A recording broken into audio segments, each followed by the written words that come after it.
In December 2017, a fragment of a human skull was found in a driveway of someone's home in Barron County, Wisconsin. The resident that lived there said that his dog had dug up the fragment and brought it home. More human bones were later found in a wooded area close to the home. Thanks to the DNA Doe project, the bones were identified in June 2020 as being from Gary Herbst. He had been missing since 2014. Investigators noticed that Gary had suffered a gunshot wound to the head. They located his family, his wife Connie and his son Austin. In November 2020, 62-year-old Connie and 26-year-old Austin were questioned by police. Austin confessed that he shot Gary and then plotted a cover-up with his mother. When asked why, Austin claimed that Gary was an abusive father. Investigators also spoke to neighbors of the family, who claimed to have seen Connie and Austin scrubbing and cleaning the basement floor just after Gary went missing. The current owners of the house allowed investigators to bring a cadaver dog into the basement. The dog did indicate the presence of human decomposition. Both Connie and Austin were arrested in November 2020.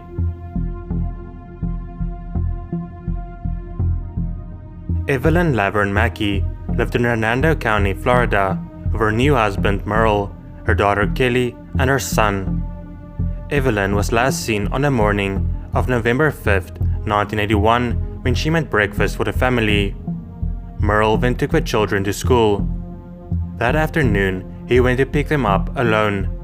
He told the children that Evelyn went to Ohio to take care of her sick sister-in-law. That was a lie, however. She did not arrive there, and her sister-in-law was not expecting a visit from her. A few days after Evelyn was last seen, Merle asked his stepdaughter Kelly what would she say if he told her that her mom was not coming home.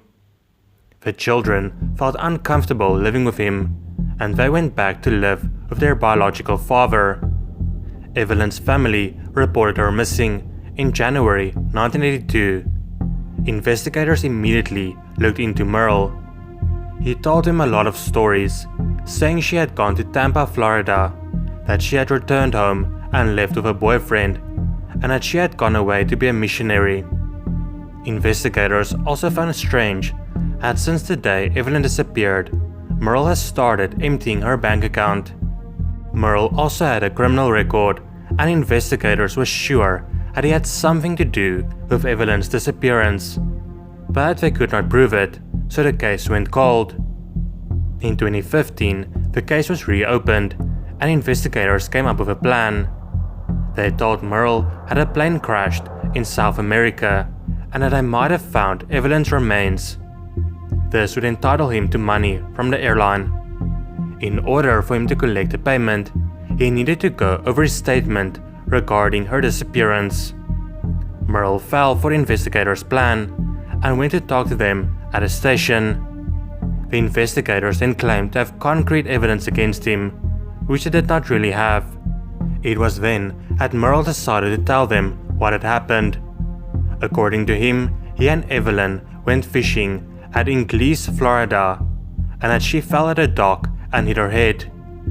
He claimed that she was not breathing, and he tied an anchor to her body and watched her sink. Merle told them that he would explain where her body was, but he would not go out there with them. Detectives searched the area, but did not find anything. Since it was many years ago, it is unlikely they will find her someday. Merle pleaded guilty, and he was sentenced to 10 years in prison. It is believed that Merle's story is untrue, and that he had planned beforehand to take the life of Evelyn so that he could have access to her money.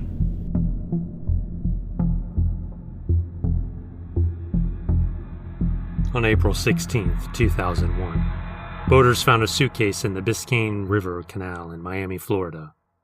Inside was a woman's lifeless body. She was identified as 26-year-old Rebeca Pena.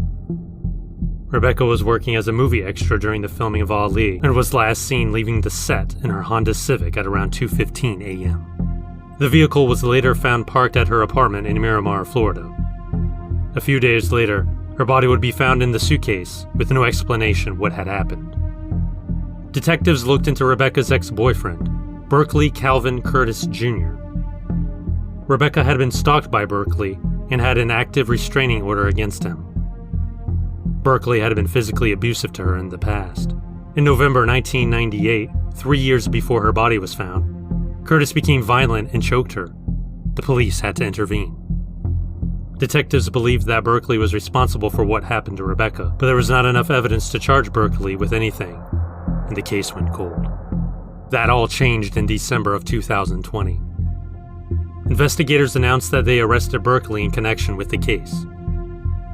They did not precisely say what led to the arrest. State Attorney Catherine Fernandez-Rundle did, however, credit new forensics and modern-day technology for the information they needed to move the case forward. They also went back and looked at GPS records to track Berkeley's whereabouts.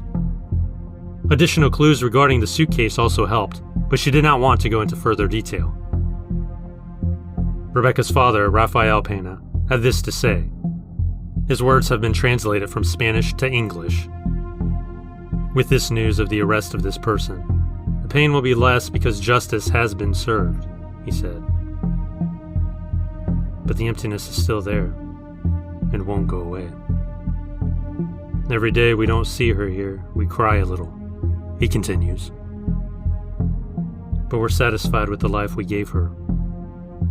I tell everyone, enjoy life with your children, forgive them, because you don't know what may happen one